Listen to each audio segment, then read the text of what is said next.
ఈరోజు శబ్ద విభాగము గురించి తెలుసుకుందాము. ఆంధ్ర భాషలో 1 తత్సమము, 2 తద్భవము, 3 దేశ్యము, 4 గ్రామ్యము అని 4 విధములు. 1 తత్సమము సంస్కృత శబ్దములతోనూ ప్రాకృత శబ్దములతోనూ సమానమైన రూపములు కలవి.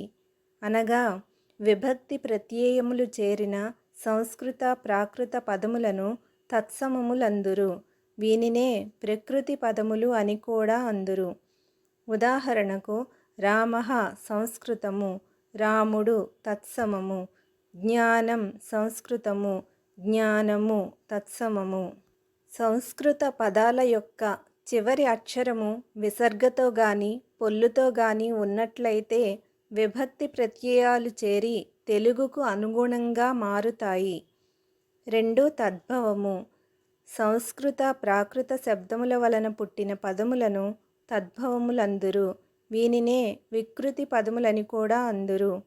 ఉదాహరణకు రథః సంస్కృతము, రథము తత్సమము, అరథము తద్భవము. 3 దేశ్యము దేశంలో వ్యవహరింపబడు శబ్దములు దేశ్యములనబడును. ఇవి 2 రకములు. 1 ఆంధ్రదేశ్యము, 2 అన్యదేశ్యము.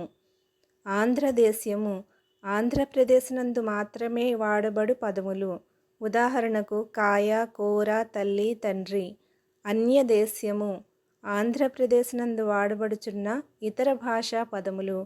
ఉదాహరణకు స్కూలు, బస్సు, గళాసు.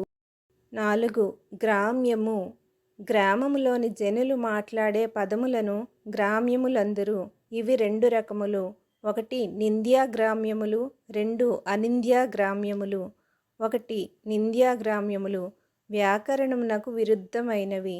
ఉదాహరణకు వస్తాడు, పోతాడు. 2 అనింద్య గ్రామ్యములు వ్యాకరణమునకు విరుద్ధమై మహాకవుల గ్రంథములలో వాడబడిన పదములు. ఉదాహరణకు కరకంఠుడు, జీవగర్ర. ధన్యవాదాలు.